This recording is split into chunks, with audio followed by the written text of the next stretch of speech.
শ্রুতির delivery হতে না হতেই সেই সময় হঠাৎ করে নীলাঞ্জনেরও প্রসব বেদনা শুরু হয়ে গেল। হ্যাঁ বন্ধুরা, ভিডিওতে লাইক দিয়ে দিতে থাকুন। যে মুহূর্তে কিনা শ্রুতের পুত্র সন্তানের পৃথিবীতে আসার সুখবর পায় সকলে, সেই আনন্দে আত্মহারা হয়ে সকলে যখন একে অপরকে কনগ্রাচুলেট করতে থাকে, ঠিক সেই মুহূর্তে হঠাৎ করেই নীলাঞ্জনার লিভার পেইন শুরু হয়ে যায় এবং নীলাঞ্জনা যখন চিৎকার চেঁচামেচি করতে থাকে, ঠিক সেই সময় এই ডক্টর সুভদ্রা চলে আসে এবং এসে বলতে থাকে যে নীলাঞ্জনার সিমটমস দেখে তো খুব সম্ভবত মনে হচ্ছে যে ওর ডেলিভারির সময় হয়ে গিয়েছে এবং ওকে ইমিডিয়েট হসপিটালাইজ করতে হবে। ঠিক সেই মুহূর্তে যখন নীলাঞ্জনাকেও একই সঙ্গে আবারও হসপিটালাইজ করা হয় এবং নীলাঞ্জনার ডেলিভারির জন্য যখন ক্রান্তির সিগনেচার নিয়ে নেওয়া হয় এবং নীলাঞ্জনা যখন অবশেষে অপারেশন থিয়েটারে ঢোকে, ঠিক সেই মুহূর্তে নীলাঞ্জনার ডেলিভারির কথা শুনতে পায় স্রোত, এবং স্রোত বলতে থাকে যে কী ভালোই না হবে, ভাব দিদিভাই একসঙ্গে দুটো নতুন অতিথি আমাদের বাড়িতে ঢুকবে। ঠিক সেই মুহূর্তে রাই বলতে থাকে যে ঈশ্বরের কাছে শুধু এতটুকু প্রার্থনা কর যাতে নীলাঞ্জনার ডেলিভারিটা ভালোই হয়ে যায়। এবং ও কথা বলা মাত্রই যখন ডক্টর সুভদ্রা নীলাঞ্জনাকে বলতে থাকে যে নীলু,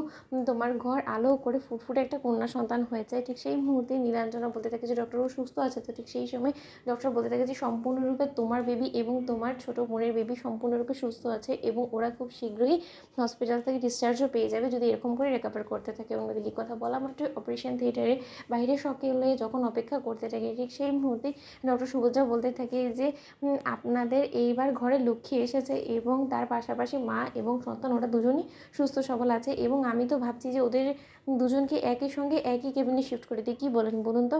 আমার তো মনে হয় এটাই ভালো হবে, আপনাদের দুজনকেই দেখতে সুবিধা হবে। অন্যদিকে সকলে আনন্দে আত্মহারা হয়ে পড়ে এবং সেইখানেই যখন রাইয়ের মা অঝরে কাঁদতে থাকে এবং ঠাকুরের কাছে প্রার্থনা করতে থাকে যে ঠাকুর এরকম করি আমার গোটা সংসারটার মধ্যে তুমি আনন্দ বিরাজ করে রেখো ঠাকুর, আমি কোনো মতেই চাই না যে আর কোনো রকম কোনো নতুন অশান্তি বা ঝড়ঝাপটা আমাদের জীবনে আসুক। অন্যদিকে যখন সার্থক এবং ক্রান্ত প্রথমবারের মতন একে অপরকে কনগ্রাচুলেট করতে থাকে এবং সার্থক নিজের ব্যবহারের জন্য ক্রান্তের কাছে ক্ষমা চেয়ে বলতে থাকে যে সত্যি এতদিন ধরে আপনার প্রতি আমি অনেকটা দুর্ব্যবহার করেছি, আমি কোনোদিনও আপনাকে আমার বড় দাদা হিসেবে সম্মান করতে পারিনি, তার জন্য পারলে আপনাকে প্লিজ আমাকে ক্ষমা করে দেবেন। অন্যদিকে ক্রান্ত বলতে থাকে যে না সেই সব কিছু আগের কথা, এখন সেই আগের কথাগুলো ভুলে আমরা নতুন করে সব কিছু শুরু করি। কি অনির্বাণ দাদাভাই, তোমার নিশ্চয়ই এতে কোনো আপত্তি নেই? অন্যদিকে অনির্বাণ বলতে থাকে যে অবশ্যই আপত্তি আছে, কারণ আমি বড় জামাই বলে কথা, তোমরা দুজনে মিলে একে অপরকে কনগ্রাচুলেট করছো, কই তোমরা তো এর মাঝখানে আমাকে সামিল করোনি, তার মানে তোমরা আমাকে তোমাদের কাছ থেকে আলাদা করে রাখছো, তার জন্য আমি যথেষ্ট পরিমাণে তোমাদের উপর অভিমান করে আছি।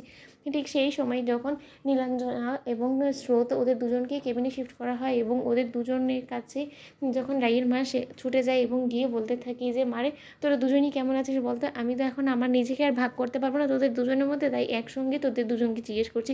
অন্যদিকে স্রোত বলতে থাকে যে না মা, তুমি বরঞ্চ আগে মেজদি ভাইয়ের কাছেই জানো, হয়তো বা মেজদি ভাইয়ের আবার অভিমান হবে যে তুমি হয়তো আমার একটু বেশি আদর বর্ষাচ্ছ। তো বন্ধুরা লাইক কমেন্ট শেয়ার করে সাবস্ক্রাইব করতে বলো না।